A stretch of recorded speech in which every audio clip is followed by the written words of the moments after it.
Hi guys, आप लोगों का फिर से मेरे चैनल पर स्वागत है। और आज हम लोग पढ़ने वाले हैं योजना आयोग के बारे में और नीति आयोग के बारे में। नीति आयोग ही योजना आयोग का परिवर्तित रूप है जो 1 जनवरी 2015 से कार्य करना प्रारंभ कर दिया है, जबकि हम देखते हैं कि योजना आयोग सन 1950 से कार्य कर रही थी 2015 तक। ठीक, तो हम लोग देखेंगे कि योजना आयोग क्या होता है, इसका प्रमुख कौन होता है, इसमें सदस्य कौन कौन से होते हैं, और हम लोग देखते हैं कि एग्ज़ाम के हिसाब से इनका क्या महत्व है। हम लोग देखते हैं योजना आयोग एक संविधानेतर संस्था थी, यानी कि संविधान से इतर है, यानी कि संविधान में इसका कोई उल्लेख नहीं है। इसका संविधान में कोई उल्लेख नहीं है या नहीं था। इसे परामर्शदात्री संस्था भी माना जाता था, यानी कि इसका कार्य क्या था, सरकार को परामर्श देना, सलाह देना, मशवरा करना, यही कार्य था योजना आयोग का। हम देखते हैं योजना आयोग का गठन केंद्रीय मंत्रिमंडल के एक संकल्प द्वारा 15 मार्च 1950 को किया गया था। प्रधानमंत्री इसका पदेनाध्यक्ष होता था।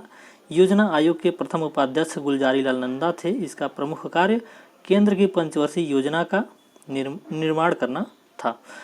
तो क्या है, 15 मार्च 1950 को क्या हुआ था, इसका गठन हुआ था केंद्रीय मंत्रिमंडल के एक संकल्प के द्वारा। इसका जो पदेनाध्यक्ष होता है वो कौन होता है, प्रधानमंत्री होता है।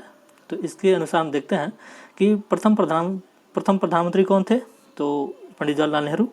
तो प्रथम योजना आयोग के जो अध्यक्ष रहे होंगे कौन रहे होंगे, पंडित जवाहरलाल नेहरू। और प्रथम उपाध्यक्ष कौन थे, तो गुलजारी लाल नंदा थे। इसका जो मुख्य कार्य था क्या था, केंद्र की पंचवर्षीय योजना का निर्माण करना। जो पंचवर्षीय योजना चलती थी, जैसे महालनोबिस मॉडल पे, चाहे अदर जो कुछ मॉडल जो आई हैं, जैसे गरीबी के लोग करके, तो जो पंचवर्षीय योजनाएं काम कर चुकी हैं उन्हीं का क्या था, इनका निर्माण करना कार्य था। फिर हम देखते हैं योजना आयोग को समाप्त कर उसके स्थान पर 1 जनवरी 2015 को नीति आयोग अस्तित्व में लाया गया। नीति आयोग 1 जनवरी 2015 को अस्तित्व में लाया गया। किसके स्थान पे, योजना आयोग के स्थान पे। हम देखते हैं नीति से आशय national institution for transforming India, यानी कि राष्ट्रीय भारत परिवर्तन संस्थान है। ठीक, तो इसका नीति आयोग को फुल फॉर्म पूछे तो क्या है, national institution for transforming India. Hindi की बात करें तो राष्ट्रीय भारत परिवर्तन संस्थान। हम देखते हैं प्रधानमंत्री ही नीति आयोग का पदेन अध्यक्ष होता है। पदेन अध्यक्ष मतलब ये होता है कि कोई भी व्यक्ति जो प्रधानमंत्री पद पे कार्य करेगा वह स्वतः ही नीति आयोग का क्या होगा, अध्यक्ष होगा। वर्तमान में नीति आयोग के उपाध्यक्ष राजीव कुमार हैं। कौन है, उपाध्यक्ष राजीव कुमार। इनसे पहले इस पद पर अरविंद पनगड़िया थे उपाध्यक्ष के रूप में। नीति आयोग के उपाध्यक्ष का जो दर्जा होता है भारत सरकार के कैबिनेट मंत्री के समान होता है। ये क्वेश्चन पूछा जाता है खूब कि उपाध्यक्ष का जो दर्जा होता है वह किसके समान होता है, तो भारत सरकार के कैबिनेट मंत्री के समान होता है। हम देखते हैं नीति आयोग सहकारी संघवाद के सिद्धांत पर आधारित है। राष्ट्रीय विकास परिषद का गठन 8 अगस्त 1952 को हुआ था। इसमें हम लोग राष्ट्रीय विकास परिषद के बारे में छोटा सा एक है, तो हम लोग जान लेते हैं कि इनका गठन कब हुआ था। कभी कभी क्वेश्चन पूछ देता है कि इनके गठन से संबंधित कार्य समय को लेकर के। तो 8 अगस्त 1952 को राष्ट्रीय विकास परिषद का गठन हुआ था। नीति आयोग सहकारी संघवाद के सिद्धांत पर कार्य करती है। सहकारी सिद्धांत का मतलब हुआ, सहकारी संघवाद के सिद्धांत का मतलब ये हुआ कि राज्य और सेंटर मिल करके आपस में बहुत अच्छे से काम करते हैं। नीति आयोग में निम्नलिखित शामिल हैं। अध्यक्ष के रूप में प्रधानमंत्री होता है। उपाध्यक्ष और मुख्य कार्यकारी अधिकारी, पूर्णकालिक सदस्य, अग्रणी विश्वविद्यालयों और अनुसंधान संस्थानों से अधिकतम 2 पूर्णकालिक सदस्य, अधिकतम 2 पूर्णकालिक सदस्य। पदेन सदस्य के रूप में 4 केंद्रीय मंत्री, यानी कि कैबिनेट मंत्री होते हैं, जो 4 केंद्रीय मंत्री होते हैं। फिर शासी परिषद यानी कि गवर्निंग काउंसिल, जिसमें सभी राज्यों और विधानमंडलों वाले केंद्र शासित प्रदेश के मुख्यमंत्री तथा अन्य संघ शासित प्रदेश के उप राज्यपाल शामिल होंगे। तो जो सभी राज्य हैं उनके मुख्यमंत्री शामिल होते हैं गवर्निंग काउंसिल में।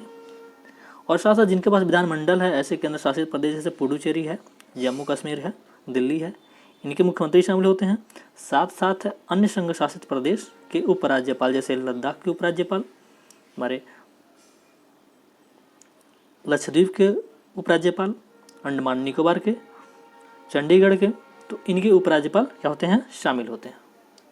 क्षेत्रीय परिषद है जिनका गठन एक से अधिक राज्यों या क्षेत्रों को प्रभावित करने वाले विशिष्ट मुद्दों तथा आकस्मिकताओं के समाधान हेतु किया जाएगा तथा विशेष आमंत्रित सदस्य के रूप में संबंधित क्षेत्र की प्रासंगिक जानकारी रखने वाले एक्सपर्ट, स्पेशलिस्ट एवं प्रैक्टिशनर शामिल होते हैं। यदि कोई मुद्दा है तो उस पर क्या होते हैं, जिस मुद्दे से संबंधित एक्सपर्ट जो होते हैं, स्पेशलिस्ट जो होते हैं, प्रैक्टिशनर होते हैं, उनको भी हम शामिल करते हैं नीति आयोग के मंडल में। अब हम देखते हैं इसके उद्देश्य के बारे में। तो राष्ट्रीय उद्देश्यों के दृष्टिगत रखते हुए राज्यों की सक्रिय भागीदारी के साथ राष्ट्रीय विकास प्राथमिकताओं, क्षेत्रों और रणनीतियों से संबंधित एक साझा दृष्टिकोण विकसित करना।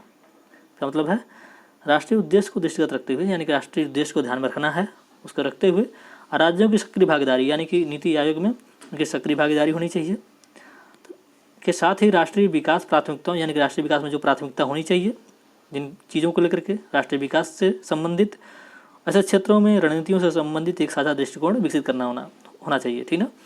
तो यहाँ पे एक सहकारी संघवाद की भावना जो है वह दिखाई देती है। फिर हम देखते हैं आयोग के कार्य। आयोग के कौन कौन से कार्य होते हैं। शासन प्रक्रिया में एक महत्वपूर्ण निर्देशात्मक और रणनीतिक इनपुट प्रदान करना। कौन सा, निर्देशात्मक और रणनीतिक इनपुट क्या होता है, प्रदान करती है शासन प्रक्रिया में कौन, नीति आयोग। फिर हम देखते हैं ग्राम स्तर पर विश्वसनीय योजनाओं के निर्माण तथा इनका सरकार के उच्चतर स्तरों तक उत्तरोत्तर समेकन करने हेतु तंत्रों का विकास करना, यानी कि ग्राम स्तर पर जो विश्वसनीय योजनाएं होती हैं उनका निर्माण करते हैं, यानी कि पंचायत राज से संबंधित कोई अगर योजना है तो उनका भी निर्माण करना तथा इनका सरकार के उच्चतर स्तरों पर, यानी कि बड़े लेवल पर, जैसे विधानमंडल के स्तर पे, मंत्रिमंडल के स्तर पे, तथा उत्तरोत्तर समेकन, यानी कि निरंतर जोड़ते हुए इन तंत्रों का क्या करना है, विकास करना है। फिर हम देखते हैं सहकारी संघवाद के प्रति प्रतिबद्धता के माध्यम से। यहाँ पे दिखता है सहकारी संघवाद किन किन माध्यमों से दिखाया जा सकता है, किया जा सकता है, किन किन माध्यमों से सहकारी संघवाद को फुलफिल किया जा सकता है। तो हम देखते हैं नागरिक सहभागिता को प्रोत्साहित करके, यानी कि अगर राष्ट्र से संबंधित कोई कार्य है तो प्रदेश के जो नागरिक हैं, प्रदेश के नागरिक नहीं होते हैं, सॉरी, प्रदेश के जो निवासी हैं वो अपनी सहभागिता देंगे, सहभागिता को प्रोत्साहित करेंगे, आगे बढ़ेंगे। अवसरों तक समतावादी पहुंच, यानी कि सभी लोगों को कोई अगर अवसर है तो सभी लोगों की एकदम आसान पहुंच होनी चाहिए, ठीक। फिर हम देखते हैं सहभागिता एवं स्वीकार्य शासन, सहभागितापूर्ण एवं स्वीकार्य शासन, यानी कि सबकी सहभागिता होनी चाहिए, यानी कि लॉ एंड ऑर्डर मेंटेन करने के लिए स्टेट का, सेंटर का, आम जनता की सहभागिता होनी चाहिए।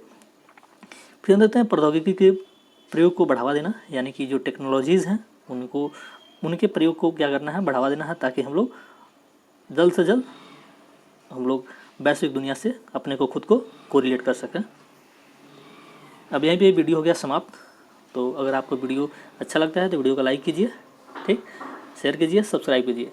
और अब रही बात बताने की, तो ये वीडियो बहुत ही महत्वपूर्ण है, इसे 2 बार 3 बार 4 बार देखें, आसानी से समझ में आने लगेगा। ये वीडियो का महत्व क्या क्या हो सकता है, जैसे हम देखते हैं कि UPPCS IAS का जो एग्ज़ाम होता है, UPSC जो कराती है वो, MPPCS, UKPCS, RORO, UPSI, UPP, SSC GD में भी इनके दक्षता संबंधित क्वेश्चन पूछे जाते हैं। इनके जो स्ट्रक्चर है, इनके जो सदस्य हैं उनसे संबंधित क्वेश्चन पूछे जाते हैं, उपाध्यक्ष से संबंधित क्वेश्चन पूछे जाते हैं, ये गठन संबंधित क्वेश्चन पूछे जाते हैं, योजना आयोग, नीति आयोग की तुलना की जाती है। तो इन चीज़ों को ध्यान में रखना है, ठीक। तो हम लोग यहीं पे वीडियो को पॉज देते हैं, समाप्त करते हैं। धन्यवाद।